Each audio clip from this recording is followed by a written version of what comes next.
Breaking Barriers is brought to you by Estes XPR3 Concaves. More grain, less fuel, real ROI. Learn how to optimize your combine at EstesPerformanceConcaves.com. And by the Dirt Podcast. Season 5 delivers expert insights on soil fertility and crop nutrition, plus weather and market trends to help you plan with confidence. Listen to the Dirt at nutrient-economics.com. Welcome to Breaking Barriers with R&D, your direct line to Randy Dowdy and David Hula, here to help fellow farmers unlock the potential in their fields. Are you looking to implement best practices that maximize ROI? You've come to the right place. Real value, real yield, real ROI. Breaking Barriers with R&D starts now. All right, good morning. And David normally does the greetings. I got stuck with it today, so good morning and welcome to Breaking Barriers with R&D. Got David Hula, the King, aka King David. Got to give him his props and his respect. And then it's our good pleasure to have a friend and or business, colleague as well. Todd Dale, he is with Estes Concaves, and it's that time of the year we got to be thinking about it, especially for all the guys out there that's getting ready to start harvesting small grains. David, I don't think you're too far away. We'll talk a little bit about shop for a few minutes, and then we'll get in here with Todd. There, I've always heard you say, David, that it was very important to understand things, but it's better to have people surround yourself with good people that knew more than what you did. And I feel that way this morning, especially when it comes to equipment, because you two by far I'm gonna stay in my lane. You guys have a lot more strength and combine setup and operations than I do. I know a little bit about a few things, but not as near as much in that area. So I'm gonna stay in my lane today. But Todd, it's our good pleasure to have you here, man. We appreciate you being part of it. We appreciate Estes Concaves, Brian, and the faith that they had in us to be a part of this. And we'll get more into the concaves. But David, what's going on in your world? Well, Dowdy, we're getting a little shot of shower, a rain. The weatherman, I don't know if I could trust him ever again. Yeah, they were saying we were going to get up to an inch today, and I think we might squeak a tenth and a half out of it. And, Dowdy, we've been cooler than normal, which has probably been a little blessing because we've been dry, and we're worried about salt moving up the river. But the cool thing is we finished corn. I do have to plant, this is so hard for me to say this, but I got a couple landowners that want me to plant some deer plots for corn. And I was like, sure, I'll plant them if you can keep all them blooming things over your way, but they'll migrate into my field, I know. So we got that going on. And we're talking about wheat, but I pulled some tissue samples. I mean, I know you're close to tasseling. We're now right at that 320. The first corn planted is 415 GDU. So I pulled some tissue samples yesterday, took them to the lab, stopped at Chick-fil-A on the way back. Hadn't been there this morning yet, Dowdy, so a little tough.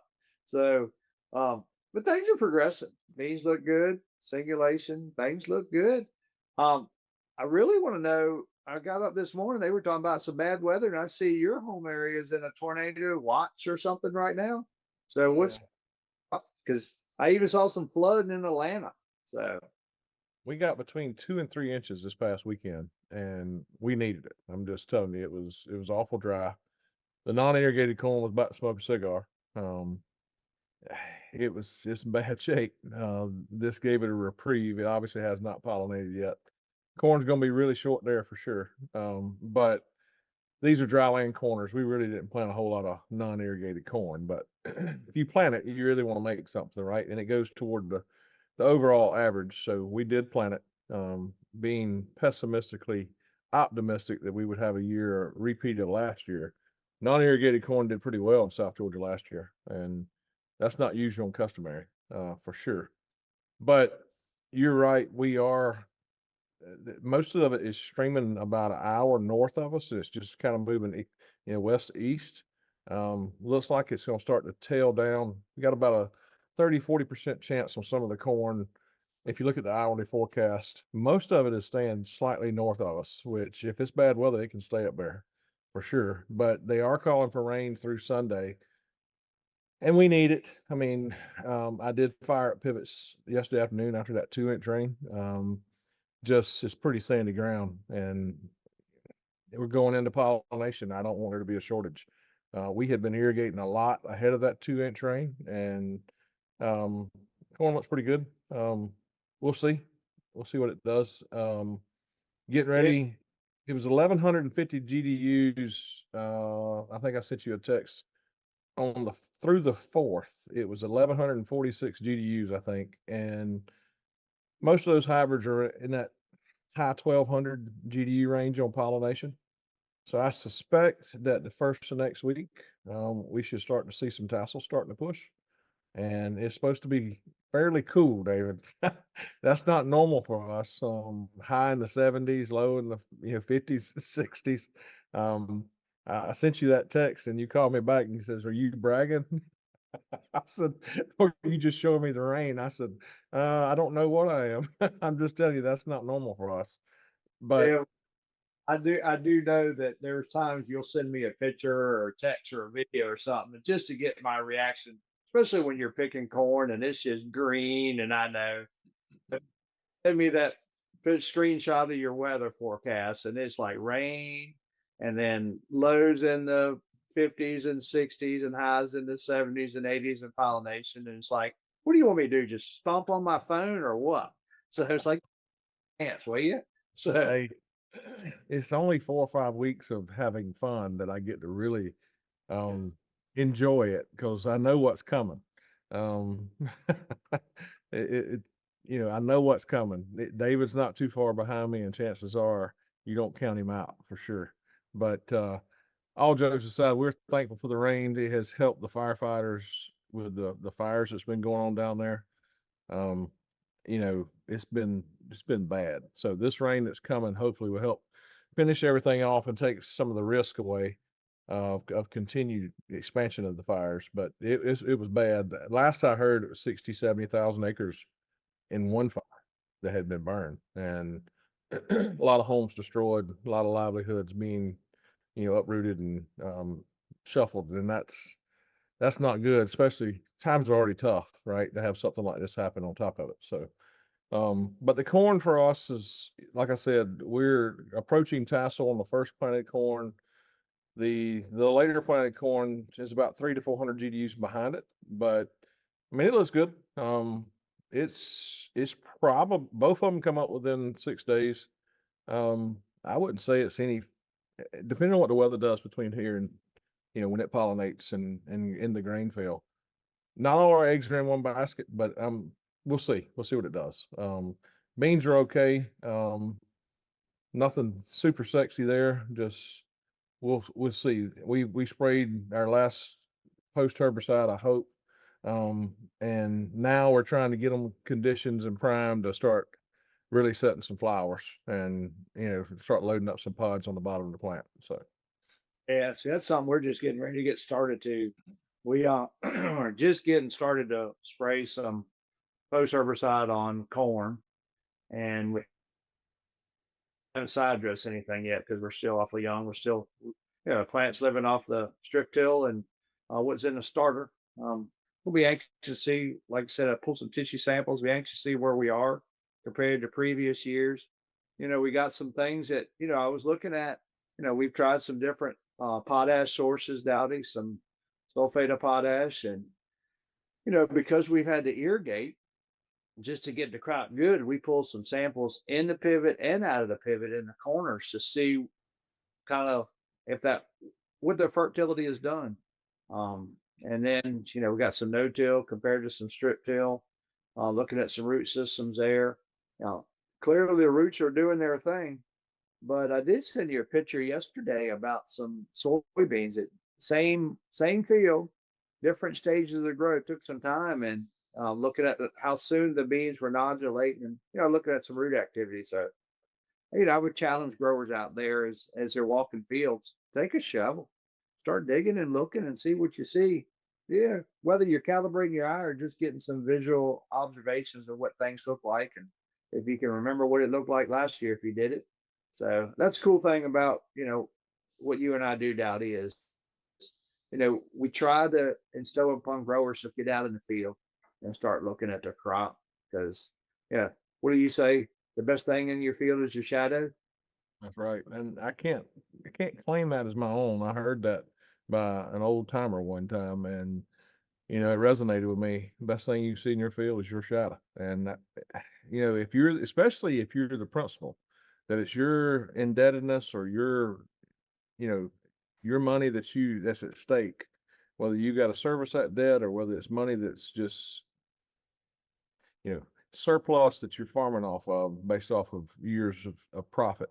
Um, if that decision maker is in the field, chances are, if they discover a problem, they're gonna do something about it. But there's a lot of farmers out there that ignorance is bliss, right? They don't worry about what they don't know. So that's a good way to not have to worry is don't get in the fields and go looking because it's kind of like owning a farm. People say, man, you work all the time. I said, well, if you own a farm, there's always something to do. You just got to look. You got to have a vision of the way you want things to look and be. And there's always something to do. And especially in row crop farming, there's always something to do. You just got to be willing to get out there and look after it and get after it and do those things. David, Yeah. I'm curious. You mentioned something about you looked at some of the where you had strip tilled under a pivot versus where you didn't. I think that's what I heard you say. I'm real curious as to with you being as dry as you've been, what the salt loads. I mean, obviously you use different fertilizer sources, um, and just playing, and some of those have more salt than others. But you know, there's a lot of people that plant in furrow with 1034O. And in a wet year, they can get by with a lot, you know, but in a dry year, it can be very detrimental. So I'm kind of curious, even on your strip till, with it being fairly dry, we like to push things. I'm just curious as to what the salt load looks like. Maybe that's something you were already doing, and I'm just didn't catch up on it. But maybe that's something we could look at with it being as dry as it's been. Yeah, well, what I did yesterday was where we had the muriated potash versus the sulfate of potash in the strip. I pulled tissue samples of those two, and we had watered that. It was about to come out of the ground, but we went ahead and turned the pivot on, put a half inch down. And then, the crop that was dry land came up about the same time. I don't know that there was a significant difference, but it has not had any measurable rain. So I was anxious to see if there was any uptake of the nutrients there because I could go out there and still see the granulars of the potash, both the white and or the pink. And well, neither one of the white was white, the pink was black because we treated it or coated it with some humic acid, try to help buffer out the salts. And that's something you and I have been kind of working on to find out how much humic we do need to add. And, is it 5%, 10%, 20%, wherever that number is, and, or might even be higher. So I think that's going to be great information to come. So roots, Dowdy, I didn't see really visually a difference in any of the roots. So I'm anxious to see on the tissue samples what we glean from it. And you mentioned the 1034 and furrow. I was walking a field. I'm like, why are these two rows? There was like one pass, one round that the corn was about a third of the stand. And I'm looking, I'm like, what is going on? And what did I do? It's all oftentimes like, what did I do? And then, because I'm kind of anal about keeping track of as well as do well. But I found my plant, went back to the planter, grabbed my clipboard out of the planter, and row 7, the fertilizer hose busted. And where do you think that fertilizer ended up? Right in the seed trench. So, I got this one row planter that you saw me plant corn with several years ago. Yep. So after we get this shower, I'm going to take that one row planter and go out. It's just one round in the field. It's not hundreds of acres. It's not going to yield anything, but just to keep the weeds out. But growers got to check. And I caught it. We made one round, saw it happening, and now I got a penalty. So even the best of us have little hiccups. So we learn from our mistakes too, I like to think. Yeah. Well, if you'd had a really wet spring, you might have got by with it. But considering you've been dry, I mean, that amount of salt, it's going to be a problem. And there's a pile of folks in the Midwest that they don't like 2 by 2 and they're set up for in furrow and they just throw some 1034 in the fur and call it good. Moisture helps forgive that sin for sure. Um, but if it's a dry year, man, it's a bad deal. I know you've done some work in the past where you would look at just salt loads, and I think you actually did you overtreat? What did you overtreat with when you did your test on germination? What was tell us that story? Yeah, several years ago, yeah, a lot of years ago, or several years ago, I got tired of hearing people talk about putting 1034 in the trench, and like we just said, in a dry year, it's a salt, and the high CEC dirts, maybe you get by with it. So we took a bag of seed and we split it into thirds, and we have a commercial treater here, and we figured up how much fertilizer would be in 1 inch proximity to the seed in furrow. And I think we just did a 32,000 population stand. And then we actually took 31818 which is an ortho based product, and 1034 so we treated a third of that bag with 31818. We treated a third of that bag with 1034 which would be equivalent to how much? And we figured on 5 gallons to the acre. And because I was hearing growers saying they're putting 3 to 6, so I just said, well, let's do 5 gallons and sent them all to a lab down in your neck of the woods, Georgia, AB Labs, and just wanted germ run. So that the untreated sample came back 99% germ. Now we weren't looking for cold germ. I just wanted regular germ. And then the 31818 sample came back 99% germ. But the 1034 sample, it came back 91%. So just by adding that product, we reduced it by 8%. Now, that was before, gosh, this has been a long time because that was before we really started understanding pericarp damage. So I don't know if that seed had much crack kernels in it or seed coat crack. So it would be good to redo that based on pericarp stores. But just by putting that product in furrow. And years that I think the year that I did that experiment, I was doing some stuff with Pioneer, and I went down into the Delta, and they were called Pioneer Forum One meetings. And I shared that example, and the grower came back to me and said, "You know what? You're right, because I put out 6 gallons of 10 to 34 in furrow down in Mississippi, and we dry seeded the crop, and he had to replant most of his corn because that was the first drink of water." So, Todd's going to talk about how wet they are, and there are parts of the country that get plenty of moisture, but when you don't, you're playing Russian roulette, in my opinion. So it's not a worth. And a lot of times you look at some of the research that the university like Iowa State does, and it may out yield it, but then dive down into it and look at the stands. Most of the times they got a less of a stand where they've done that. So I don't know. It's not something I work doing, and I got a great example this year. I just got where one a hose busted and some of it sprayed into that row, and it's like, oh, this is going to hurt.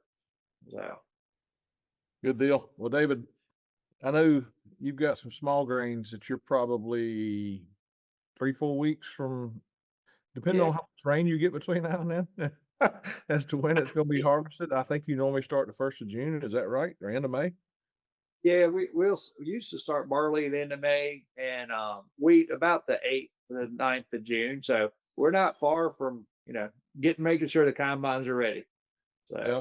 And with that being the case, I mean, obviously your crop's going to vary based off of the fact that you've been extremely dry. I don't think you've had much irrigated small grain, and historically you made really good yields. And you grow most of your small grain for seed. I know you got some cover crops with the black oats seed there, and I think you grow some wheat for seed. And I don't know what all you grow, but I know most of your small grains, I assume, is for seed.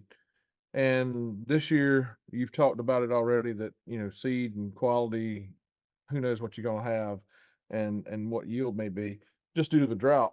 But combine is still going to happen. I don't think you're going to disc it under. I don't think you're just going to start over. Looking for expert insights to power smarter decisions on your farm? The Dirt Podcast features industry voices diving into what matters most: soil fertility, market trends, agronomic strategies, and practical tips you can use in the field. Get the information you need to stay ahead in today's evolving ag landscape. Search The Dirt, an economic podcast, on Apple Podcast, Spotify, or YouTube, or visit nutrien-economics.com to tune in.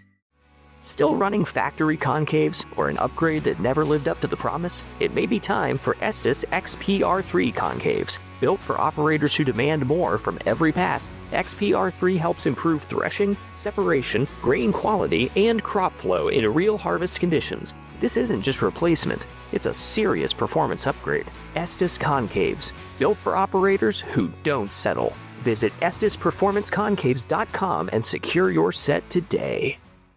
With that being the case, it's a nice way to segue into who our guest is today, and one of our sponsors with Estes Concaves, Todd Dale. Todd, are you there? Yeah, I'm here.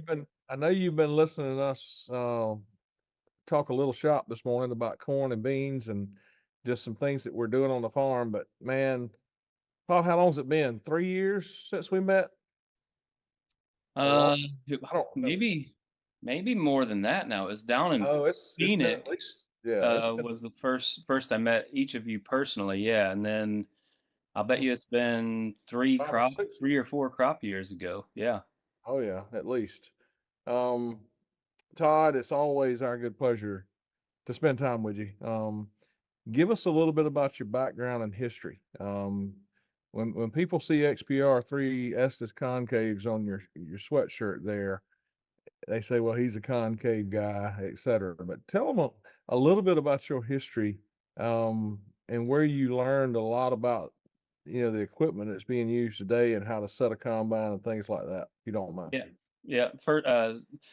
So I grew up on a family farm. Grandpa, great grandpa, dad, and myself have all been, part of that farm throughout the years. So a lot of it you just learn by doing it. I remember first time driving a combine was a 7720, and it was a field that was like right behind our local elevator. I was maybe 10 years old, and dad took back then an old, single axle dump truck to dump it.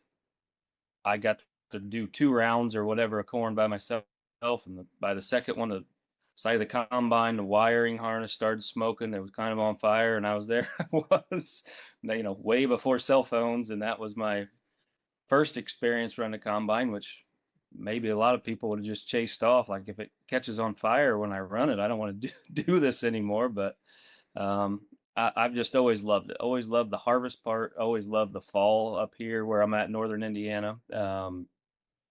And then went to school, played baseball and basketball while I was in college. And then after that, I actually went on a silage chopping harvest crew. My first graduated college on a Saturday. Wednesday, drove a tractor from Seymour area in Indiana, kind of southwest Indiana, all the way down to Bell, Florida is kind of where our home base was for chopping silage for about a month. You drove that tractor that far? Yeah, there was about 4 tractors that we drove with 2 silage wagons, like the live bottom silage wagons hooked up to them. Rented some more tractors while we were down there, and then there was trucks and choppers. We hauled the choppers, but drove them down there. It was about a 33-hour venture. We stopped once. I remember right, I think the highway was 31. Pretty much goes all the way north and south through Georgia. 41. Could be 41 or 31, something like that. Yeah, 41. It runs right along the interstate. 41. Yep. So that was legal, legal to run your ag equipment up and down that road. And it was just a entourage of tractors and silage wagons just driving south for a day and a half. I bet you were told you were number one more ways than you could ever imagine. You every time. Yeah, we it was mostly 4-lane roads, so usually people could get out and around without any trouble. But anytime you went through a little bit of construction, whatever, I mean, I remember that trip like it was yesterday, and that's been 20 20 years ago. Yeah, that I did that. So, got, pretty acclimated to the harvest season then in a different fashion with chopping, rather than combining. But then after that, worked for Precision Ag, kind of a local precision ag company that did a lot of testing and development of software, hardware type stuff. And again, this was when auto steers were just becoming kind of prevalent, and like that, the Trimbles and the aftermarket companies were just putting their name out there to be adaptable to several types of machines. Went from So that was really good learning experience, hydraulic type stuff. Learning how machines, sprayers, combines, tractors, how it all works. Fun work. And then after that, went to a deer dealer and kind of worked at the deer dealer for several years. Went home and farmed for a few, and then went back to the deer dealer. Total of about 11 years of working at a John Deere dealer, and that was anything from the precision ag side of things to service manager for a few years. And then when I finished my time there, I was actually like uh, a technician, but I would just go out to the field, make sure customers knew what they bought. So whatever they bought, a lot of this automation and Exact-Emerge type stuff was just being released, and farmers knew they wanted it. They knew it worked. They knew the value of it, but they didn't know how to operate it necessarily. So I would go out, spend the day with them on the planters, combines, sprayers, just making sure they were comfortable with the product that they just bought. So all of that, still farming in the meanwhile, but all of that in experience. And then we had a couple customers that had inquired to our dealership about the Estes Concaves. At that time, it was the XPR2, the beginning of the XPR2 stage. And 1 year, our local dealership sold about 32 sets of concaves just in one fall season. And so it was a tough harvest year. We had a lot of, that was 2019, I believe, 19 or 20, and we had tar spot hit our area awful. I mean, to the point where 114, 113 day hybrids were being harvested at Labor Day, and 42-pound test weight, corn stalks barely standing. I mean, the entire plant was coming into combine, and just so happened that that was our first year kind of testing out these XPR3s from a dealership level to see, checking the validity, something brand new. It didn't say deer, so everybody's a little bit skeptical, and ended up with over 30 sets sold that year just to handle the crop condition that we had kind of locally that year. Then offered a job after that and been working at Estes since that point in time. So and here I do sell some, but my main thing here is supporting the customers, whether that's on the phone or traveling to them. Either way, we'll do whatever's necessary in that regard to make sure that our product is working. It's the only thing we sell, so we're not a company that's massive in size to the point where we can afford a few sales to happen and then not care about the results. We need everybody that buys these concaves to be happy with what it does for them. And so that's kind of my main thing here, especially starting in a couple weeks, when this small grain crop season's harvest start.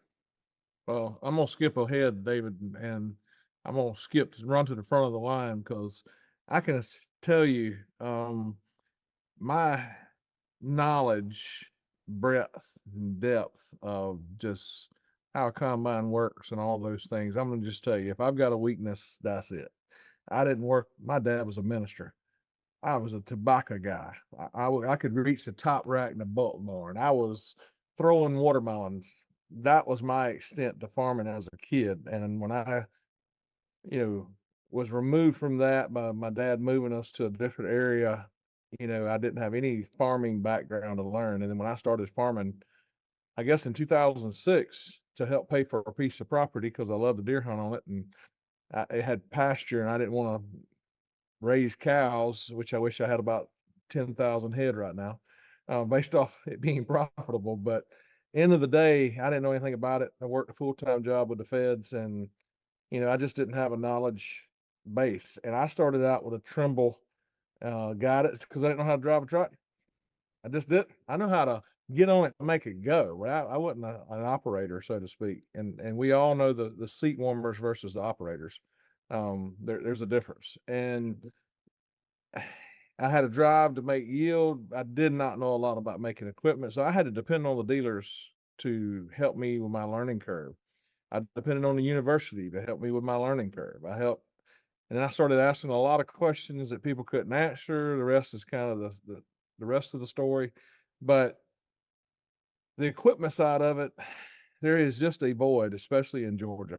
Um, it's almost laughable, the knowledge that the dealer brings. One of the best guys I had locally has passed, Ray Dean Sauls. He was a great guy. And, a lot of people, Ray Dean had a fuse about that long. But we always just clicked and we got along great. But he was a wealth of knowledge. He stayed in the computer. He went and did all the training classes. Even though combines has never been a big focal point in the Southeast, it's always been cotton and peanuts. Small grains, there's some silage guys that come, and there's some people that grow that, and then they'll grow beans behind the silage, for a double crop opportunity. But corn for grain is just not that usual and customary in our area. We're a big importer for all the poultry and dairy. And to lean on the dealer to give you, quote, support is problematic. I mean, I bought combines. Oh, yeah, well, this is a good one. And we went over it. It's field ready.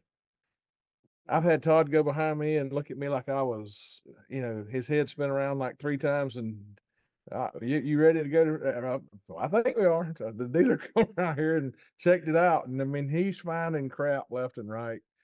I mean, that bill said that it was combine ready, field ready. The bill that I got, David, where they spent X amount of hours on it, and he'd find crap every freaking time he'd come down there. And I'm like, Dad, I'm sick and tired of. I'm glad he'd find it, but I'd paid for him not to find anything. And it's not a strength in the Southeast. And I can just tell you, you buy a combine from the Southeast, you better look it over and get somebody experienced to look at it, because it's the blind leading the blind down there for the most part. There's a lot of good farmers, but most guys down there don't understand it like they do a cotton or peanut picker, I can assure you. And same thing with the planters, and the dealers just don't have the support to do what they need to do. But regardless, it's not a bash. You say that you say you're not good with equipment, and so maybe you're not good with running a combine, but I do know for a fact that you are good with some equipment, because if the planters are not Randy ready, then they better not be leaving the shop. So that, maybe the combine portion of the settings, but the thing also, one year during the Total Acre event, we did a crop tour, and it was a harvest tour, if you recall. And we were going out there walking behind combines, and even those growers that know, at least you would think that they know how to set a combine, a lot of them don't. And that surprised me, how much grain's lost on the ground, how the quality of the grain is. Are they getting header loss? Or are they getting combine loss? Not doing the shutdowns and all. And these are things that over time, and once you identify it, and it's just maybe nobody showed it to them, how to set things. And that was when first met Todd, just trying to glean whatever information he's got as well. Because, I'm a guy that goes small grain, oats, different settings than wheat. And then you got wheat, then you got barley, you got soybeans, and we're all in the seed. So it's not about it's about the quality of seed that we can get in the tank too. And then corn, we're going from 28, 29% moisture down to where we don't want to pick it dry, but we'll start that wet because it's just like hurricanes, you want to get it out before, and you got different settings. So running the OEM combine concaves, we're changing them and all. We used to, heaven forbid, we used to run a red combine. Like, I don't know what happened. And then we saw the light, and then we switched to deer, and just bloody knuckles. And then we got hooked up with Todd and Brian there with Estes and got a set. And lo and behold, better quality. And Todd, the coolest thing is we don't have to change the concaves from wheat to corn or beans. Yeah, and that's for that really matters for some people like you got you David, that's changing oftentimes. But if you live in Iowa or Illinois, where it's big time corn and soybeans, a lot of the times those guys just don't know. Like, they don't know. The combine has always, the field starts with a standing crop, and when you're done with it, the crop's all in trucks or bins. So they don't know, don't have to deal with the problem of changing concaves as often. So, but that's one thing that we get questioned on, having one solution for all crops. How does that work? How can it physically work from, if I'm cutting wheat in 3 weeks and then going to corn in 2 months? How can that actually work? And so that's one of the big things about our system, is that it doesn't matter to us. Doesn't matter if it's a 9660 combine or a brand new S7 900. It's actually the same set of concaves. We make a set for John Deere combines that works in all of those models throughout the years, as long as it's a 30-inch or a large rotor system. The same set's going to work, and it's going to work no matter what crop you can find to harvest. And that's, I've gotten pretty sharp at a lot of crops that when I came into this job, I didn't know anything about combining them. But my first couple years, I've been to the state of Washington, like Walla Walla, Washington area, where the hills, my goodness, the hills out there are unbelievable. Dangerous, quite frankly. I mean, they're bad. Like unfortunately, combines slide off the hills, and the worst that can happens at times out there. To barley in the state of Idaho, the eastern half of Idaho is unreal for yield and straw tonnage, stuff like that. Connect the Montana, the Dakotas. Like, I basically made it my goal to get to as many places as I could so I can learn about these crops firsthand, and how combines handle them, and how our concaves handle them, and what we could how we can better our stuff to make it so it's even more adaptable and easy regardless of what crop you have. So the one crop or one system for all crop solution is something that I can tell you it works, because I've been everywhere you could imagine, and these crops and all those crops, to make sure it does work. So, but it's one of those things that just is a rare find. Sometimes, a lot of times, everybody says, well, if it's too good to be true, it probably is. And this is one of those things that lives up to that fact. It seems too good to be true, but it is true. So Todd, you work with a lot of growers, and you've been to a lot of operations, and those that are elite to those that are just trying to figure it all out. What seems to be the biggest struggle? Not the solution that y'all provided, but what seems to be one of the biggest struggle for some of the growers and just setting combines in general? Yeah, I think it's just understanding the actual potential that machine has. Understanding the potential it has, understanding the proper ways of adjustment. The biggest thing is, a lot of the times, keeping a combine full. I mean, that's been rule number one of a rotor machine since a rotor machine was out. And that's hard to do, because a lot of the times keeping it full may make it sound and feel like you're just going to plug the machine up, and that's not what we're talking about here. Just keeping it full by settings adjustments a lot of the time, like opening and closing the concave, speeding and slowing the rotor, making sure that the rotor part of the combine is full, not necessarily making sure that the tongue's hanging out of the combine just because it's getting worked so hard. Those are two different things. But just a general understanding, and keeping the combine full, keeping adjusting settings. The one thing that you guys said earlier about like the fertilizer hose or getting out walking your feet, best thing, that's true with a combine too. I mean, if you don't get out and look, everybody's got the best combine in the world. Doesn't matter what is, because again, the grain's in front of you on an ear of corn, and then all of a sudden it's in your hopper. That's cool stuff. Like, that's cool to see it happen just like that. But what's behind you? What are you actually missing? And that's one thing that I like to stress to folks too, is how many thousands of dollars do we as farmers spend on planting equipment or input side of things, souping up the crop, giving it everything it possibly needs. And then you take your combine through, and like Randy had said, with a field ready combine, and the results aren't what they should be. And so that combine can ultimately be, that's your check writing machine of the whole farm. That's what determines how much money you make and don't make a lot of the times. How much grain you've got versus grain you lost. And so I kind of challenge people a little bit, like, and I was one of these, like, I spent a bunch of money on getting a planter fine-tuned, making sure everything was perfect there.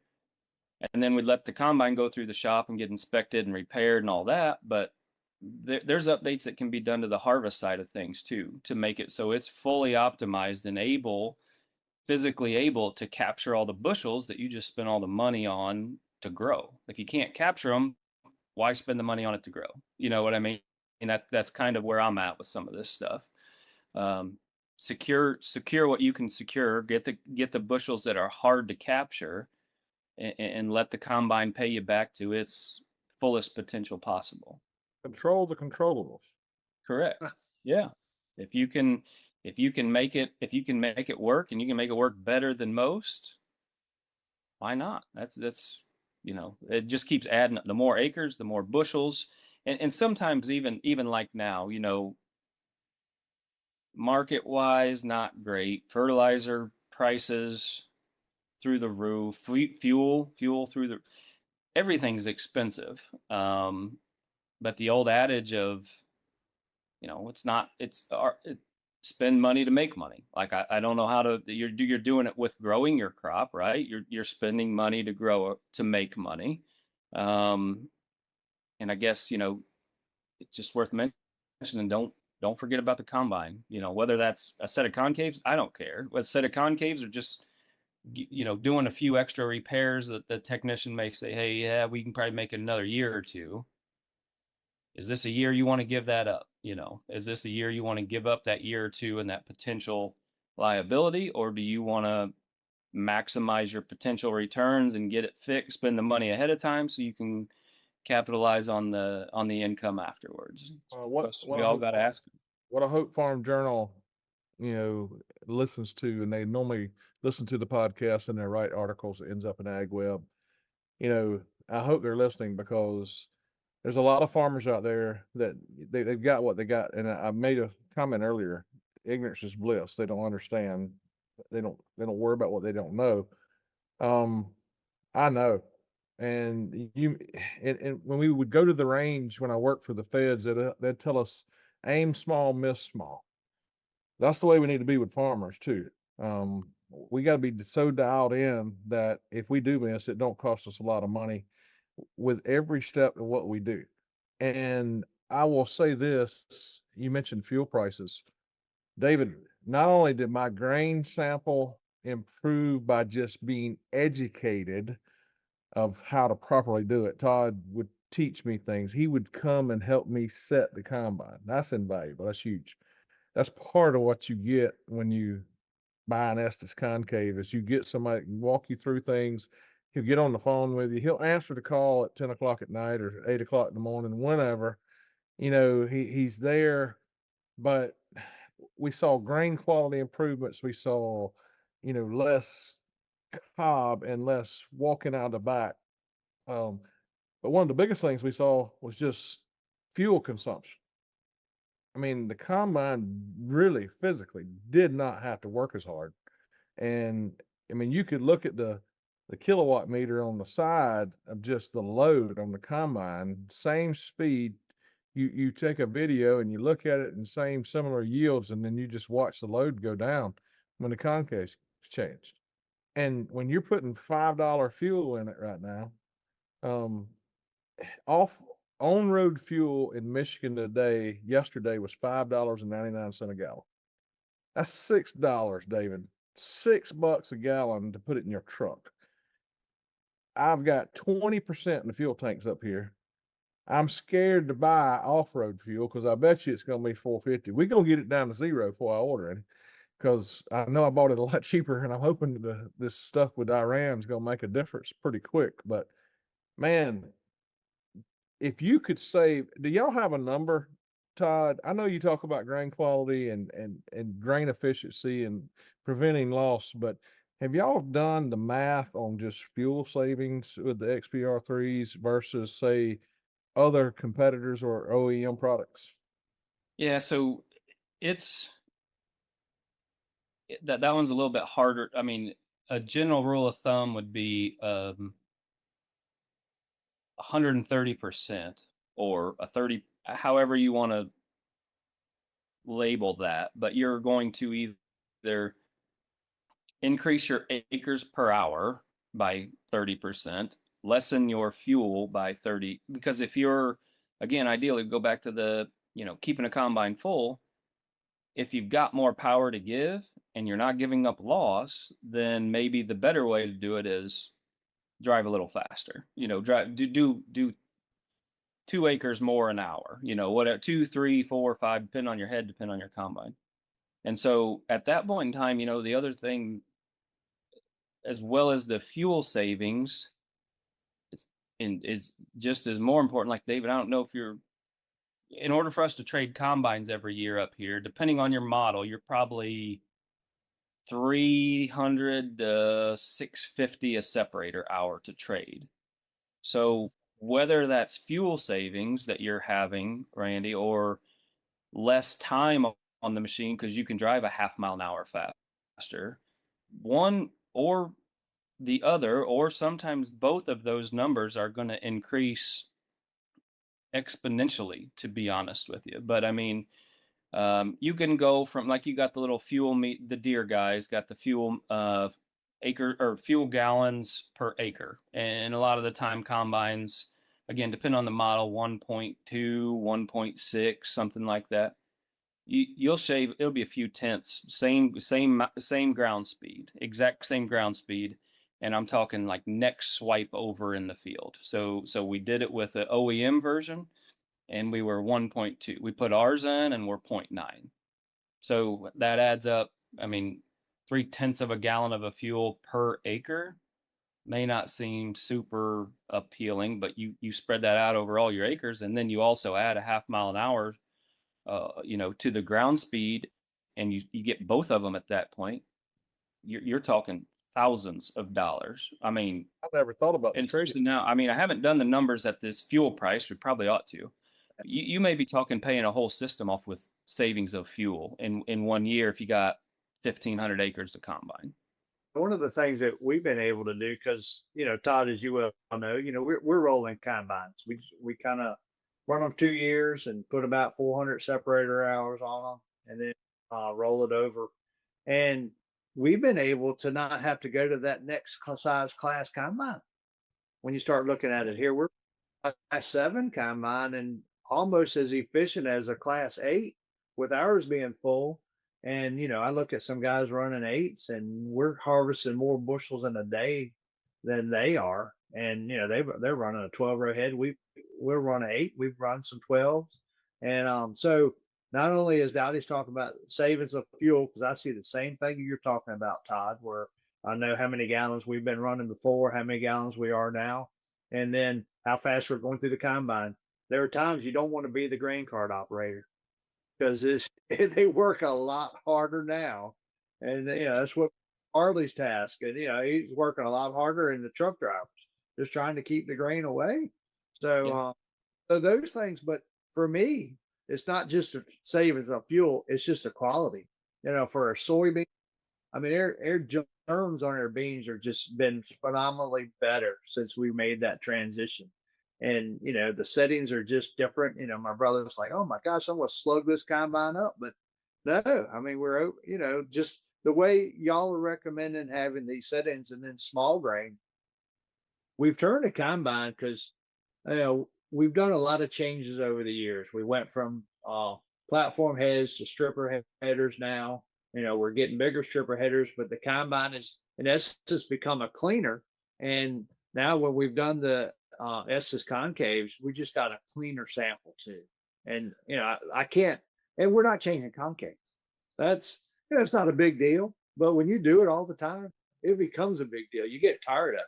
David, it is And a big deal. It sucks. That process stinks. I'm just gonna put it out there.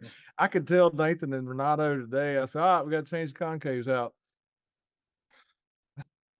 You could just read body language because it's not a just 10-minute deal, especially those of us that don't do it all the time. It's not an easy process for sure. So it is a big deal for people like me. You don't look forward to it, I can assure you. well, maybe it's become less of a big deal for me because we're doing it all the time. We got to where we're doing it, and now I'm sure if I were to do the same thing with their guys, they would have that same effect that Nathan would have. Like, oh, I thought we didn't have to do that anymore when you got these. So but Todd, I mean, talk about for the guys that are getting ready to get started in wheat that are looking at harvesting. You mentioned Kansas, and then you got the southeast that'll be starting before long. Um, any tricks that they need to be looking at, and if when they're looking at Estes concaves? Yeah, I mean, whether it's looking at our concaves or just looking over your combine in general. I mean, the the first few things are on deer type combine, the feed accelerator blades. Make sure you got the right one for the condition. I mean, there's getting to be enough out there now, whether it's through Deere aftermarket options, whatever. But that's a big one that you need to check that, because that can start the damaging process, whether it's damaging for grain quality or the wheat and the summer crop guys. A handful of a lot of them are after the straw quality. So if your feed accelerator blades are sharp and going to be sizing that residue before it ever gets into the rotor, our concaves, oh yeah, doesn't matter who, but if it's too small to begin with, that just complicates the process for the rotor and the threshing and separation aspect of it.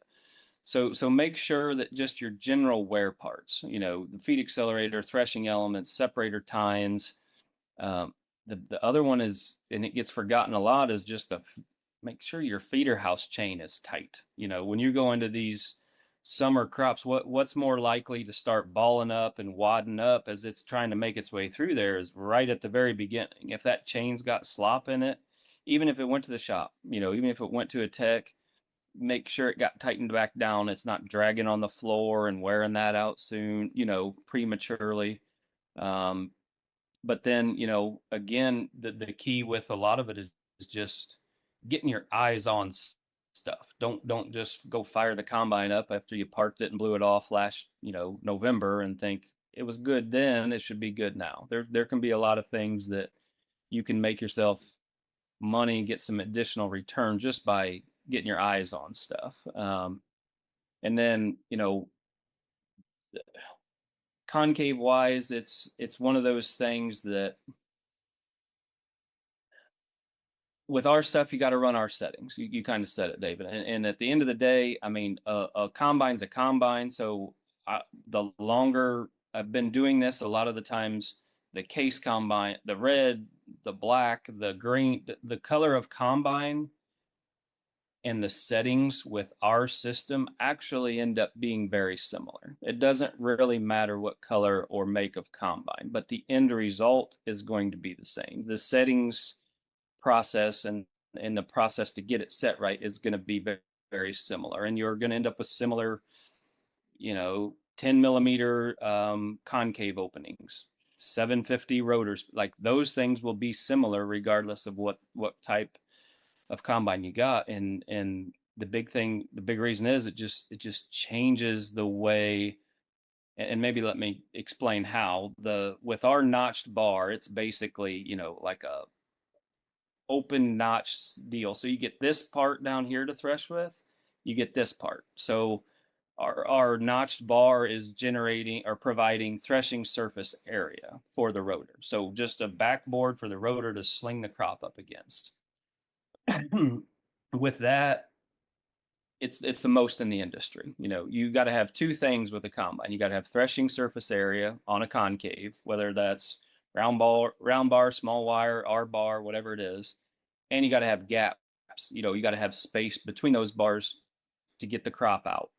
And ours has the most in the industry with that. So we've got the best of both worlds with the most threshing surface area and the most space.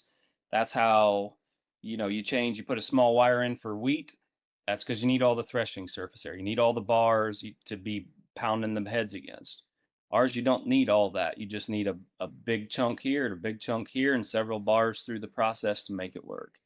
And so just analyze, getting your eyes on stuff, making sure that it's right, and making sure that things are not worn out to start with. If they're partially worn out, you're again, ignorance is bliss with some of these components on a combine. They got to be the fresher the better going into any harvest season, especially when we're in a year like this where a few bushels on the ground, you'd rather have them in your pocket than in the ground. I think they make cover crops for a reason. You don't need to use your corn and soybeans as that cover crop.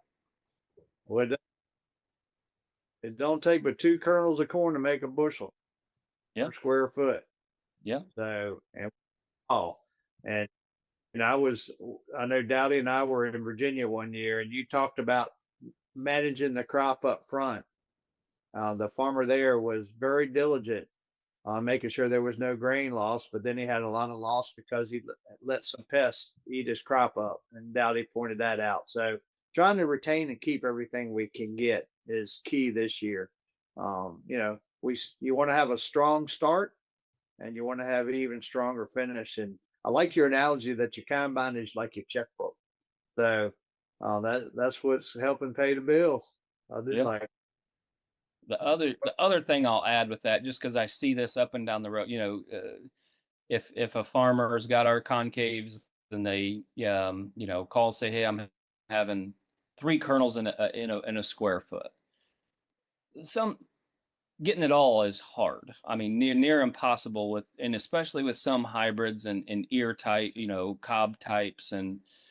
But as I'm driving up and down the roads in the fall, you see corn sprinkled all up. Like, roll your tarps on your trucks. You know what I mean? You're gonna hit us up about rotor loss, and you're going 65 mile an hour down the road with an open tarp truck. Doesn't make a lot of sense. So that takes a lot of times now they got the buttons. You push the button, it automatically does it. But other than that, go crank your tarp closed on a year like this, when whether the yield is less or the dollars are less, if it costs a lot to do it, that's another one too that can capture a couple extra bushels, not feeding the wildlife up and down the roadsides. So you heard it here on Breaking Barriers. Roll your tarps up, fellas. There you go. Well, I'm gonna go on a limb, and I'm gonna just go out here and say it. If people think I'm a guy that likes to operate in the know, not the hope, I know Estes Concaves has brought more money to my bottom line on Dowdy Farms. I ain't guessing. And as Dave's agronomist has said, he's bold in his facts and humble in his opinions. I'm bold in this one. When you consider, and I've never considered hours and trading value I never considered that piece of it, Todd. So it's good to make me think about it, because when you start putting a pencil to it, especially in a year like this year, between fuel, quality of grain loss, combine loss, walking out the back, just having you to teach me how to do it, et cetera, and the intangibles associated with it, man, a year like this year would not be the year that I would say, well, I'm going to put it off because I can't afford it. You can't afford not to. It will pay for itself. I'm that confident. The XPR3s, I ran the XPR2s. We played with them. We played with the XPR3s. Both of them did well, very well compared to the OEM. There's no doubt about it. But in a year like this year, if you're at a point that you have, you know that you got some wear on the concaves, it's probably time to do something because you got the factory stuff and you got to make a decision. I'm telling you where to go. Estes Concaves has done a great job for me. Um, David, I don't know if me or you was first on who got them. Was probably close in timing. I don't know who went there first, but I can assure you, um, I hadn't backed it up or regretted it at all in any way, shape, or fashion. And like I said, Todd's been a friend that has helped me walk through some. Hey, man, excuse my ignorance here. We might get in some 500 bushel corn. I can teach you how to do some of that, but to get it all, you're gonna have to teach me because that was my weakness. And you know, it's great to have somebody that was smarter than me to help me. But there's no doubt about it, David. It's been a win for Dowdy Farms, no doubt about it. Haven't regretted the investment whatsoever. And in a year like this year, what are they selling for now? And how does somebody buy the XPR3s? Are they direct? Do you have dealers? Kind of walk us through that process real quick. Yeah, both. The dealers are kind of spread. You know, we try to kind of keep with the John Deere and Case dealership lines, but we do have some private dealers as well. So you can ask them. But majority of our stuff is still sold factory, like direct from us. We just ship it. Call us. You go to our websites, just company name, Estes Performance Concaves. And there's a little form on there you fill out. You give like your name and email address. We'll get in touch with you as soon as we can. You can ask us whatever questions you want. We got guys on the phone all day long, and then so either way, but we can, we've tried to get our product out with any way we possibly can. If it's through a dealer, great. If it's through us directly, same, great. Pricing actually hasn't changed any since my whole time here. So, You hear that, David? Now everything in the farming world besides commodity prices has went up. I mean, combines have went up, fuels went up, chemicals went up, seeds gone up, everything in the farming industry.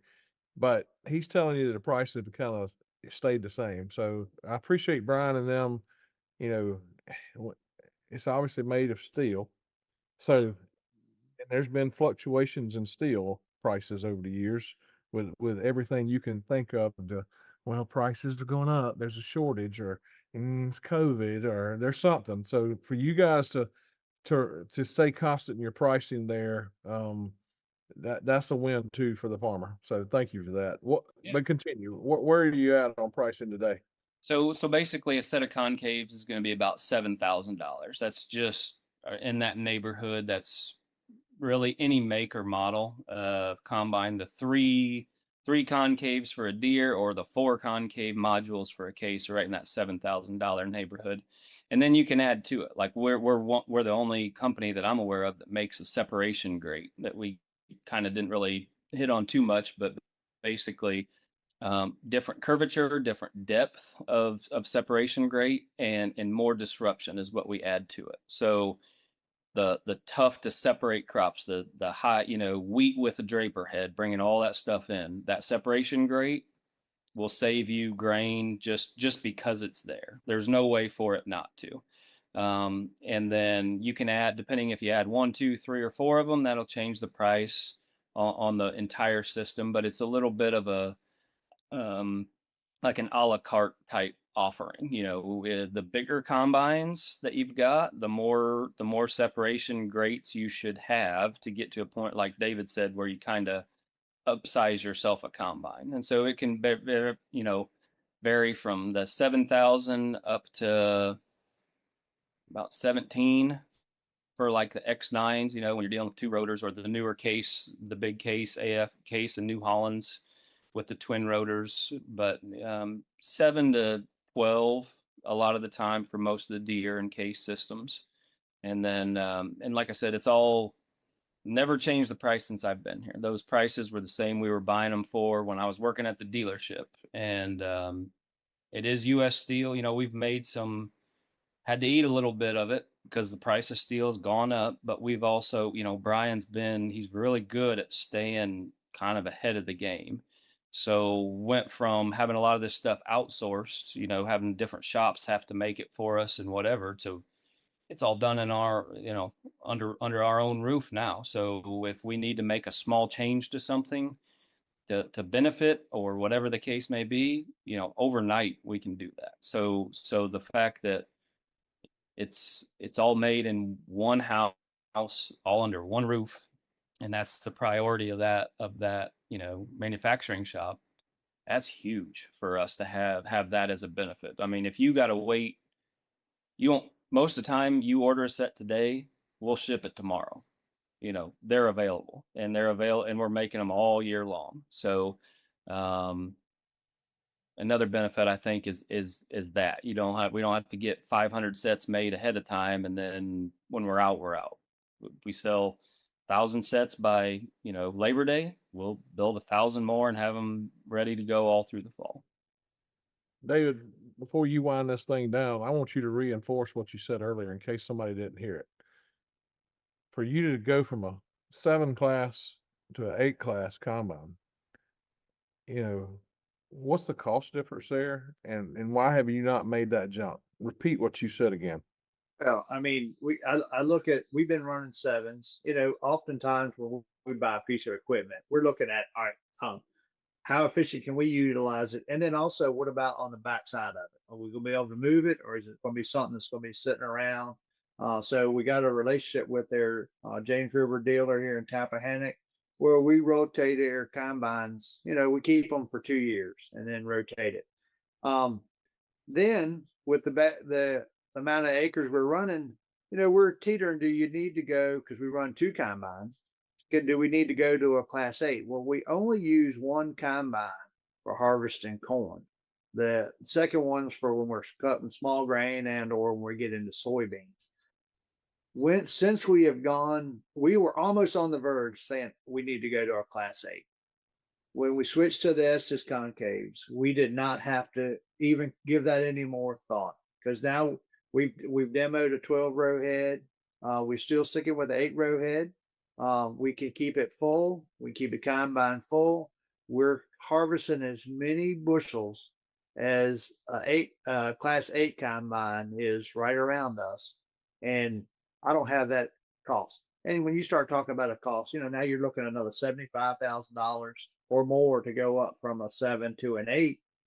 And you talk $7,000 investment for a Estes Concaves, that's 1,500 bushels. Think about it, $4.50 corn. So that's not even considering the fuel savings. And then here, I'm not spending that extra money for a bigger combine. And it doesn't take long. I'm trying to run as efficient ship as we can. And boy, we can get her done.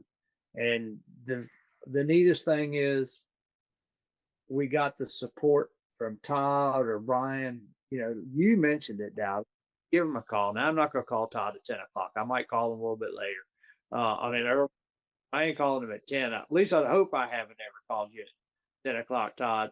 But they got the support, and that's key. And then, you go on their website, it tells you what kind of settings, if you're struggling with it, because it's hard.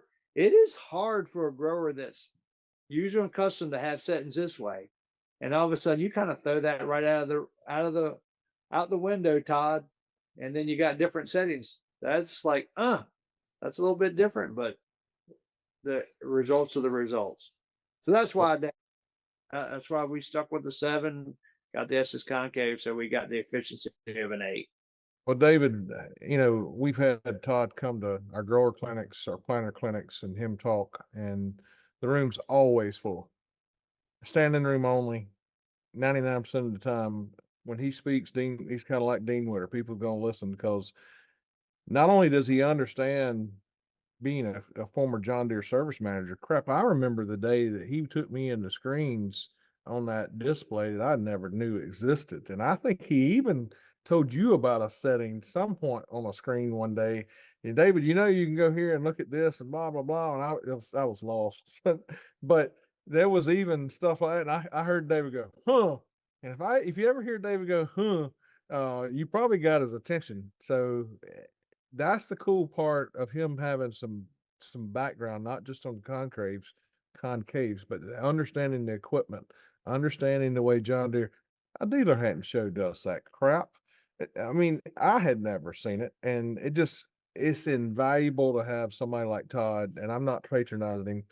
I know it sounds like Randy's drinking the Kool-Aid here, but it's a no-brainer. If you're listening today, you need to be thinking about Estes Concaves. There's no doubt about it. I think you'll see the product efficiency will help you be more efficient on the farm and put money in the bottom line. No doubt about it. So Todd, if somebody's looking, they call their dealer or they go to the website, Estes something or another. Yeah, Estes Performance Concaves. It's just if you just search Google for Estes Concaves or XPR3, you'll find it. And I appreciate the kind words. We all do here from both of you. And yeah, you can check with the dealer if they say no, we don't carry them. Just Google it real quick. It'll take you right to our website. We'll get it there. One last thing I just thought of as I'm looking at both of you on my screen here. I now remember the very first time we ever talked. David might have been the second for you, but I remember I was just getting out of, my son had a junior high basketball game, and Brian had texted me and said, "Hey, Randy needs a little help on cutting beans." I think it was late October, so it had to be cutting beans down there. It would be full season beans or middle October. And so I called. You said, "Hang on, I got David on the phone." And I was like, "Oh man!" So my first time talking to both of you was a conference call that I got kind of just thrown at me, and I was like, "I'm talking to David Hula and Randy Dowdy." I mean, you talk about a real sharp smack in the face. Hey, you better be sharp here. That was the first time I remember speaking with both of you guys. So I thought that'd be a interesting story and I think both of you might have been having the trouble where the beans plugging up right ahead of the discharge beater. And I said, well, they're green and they're viney and they're ropey. Run your rotor at 800, not 400 or 500, whatever it was. And I remember both of you were like, huh. You got that huh out of David saying, "I'm not running. I didn't know you could run it that fast." I said, "Yeah, run it faster. It'll be all right." So I do remember that as our first conversation ever, and that's been several years ago now. Yeah, and farmers always have different challenges. I mean, there's been green stems. Some guys swear it's fungicide related. I think it's just not setting enough pods to pull the sap out of the stem, right? There's a lot of reasons why things like that happen, but now you got a crop to harvest and you got different varying conditions, and that's farming. That's just the way it is. It don't seem like any 2 years are the same. Um, and having somebody and a tool that helps you get by in a different environment than what you're used to and still be efficient and economical and make money is a big deal. So, but like I said, every time we've had Todd, a lot of our growers with Total Acre have taken and adopted the Estes Concaves. I know we saw you on the Farm Journal Pro Farmer Tour last year during harvest. I think you were there for that as well. Once people understand, I don't know if it's been the best kept secret out there, but when people get a taste of what the SPA XP3 R3s have done and what they can do on their farm, it's a pretty easy sell going forward for sure. It's I won't say it's the best kept secret, but it's a good one. So Well, Todd, man, we do appreciate you being on the Breaking Barriers podcast. We appreciate your sponsorship. Tell Brian that as well. And your friendship, most importantly. And then getting to hear, I got to meet your son and just and now he got to take him deer hunting, I guess. So, oh my goodness, I got to hear about this later now. I can see it now. But always thanks, Todd. And for the growers that been watching Breaking Barriers with R&D, thanks for your viewership, and may God bless the seeds you sow, and everybody be safe this season. Thanks for joining us. We'll see you again soon for another new episode of Breaking Barriers with R&D. Be sure to like and subscribe, and remember, all episodes are available on Farm Journal TV and anywhere podcasts are found.